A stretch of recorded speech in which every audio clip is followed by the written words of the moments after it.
రెండవది రంగారెడ్డి జిల్లా పండితులకు మల్టీజోన్ 2 కింద కట్ ఆఫ్ తేదీకి సంబంధించిన విషయం పరిష్కారం కోసం నేను ఖచ్చితంగా ముఖ్యమంత్రి గారి ద్వారా మాట్లాడతా, హర్షికులను దొరకపోయే మాట్లాడతా.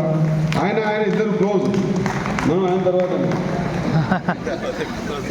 మరి 10,400 భాషా పండితుల పీఠులకు అప్గ్రేడేషన్ అయింది, చాలా సంతోషం. 12,000 మంది ఎస్జీడీలకు స్కూల్ అసిస్టెంట్గా ప్రమోషన్ ఇచ్చారు, సంతోషం. 2,000 మంది స్కూల్ అసిస్టెంట్లకు జిహెచ్ఎంలుగా ప్రమోషన్ ఇచ్చారు. ఇక గురుకులాల్లో 6,000 ప్రమోషన్స్ ఇచ్చినాం.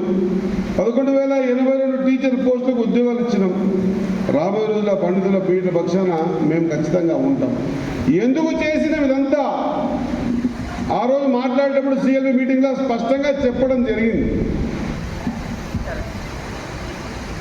20 సంవత్సరాల నుంచి లేదా 15-16 సంవత్సరాల నుంచి ట్రాన్స్ఫర్స్ లేక, ప్రమోషన్ లేక, ఈవెన్ స్పౌజుల కేసుల విషయంలో కూడా ప్రభుత్వం దృష్టి సారించక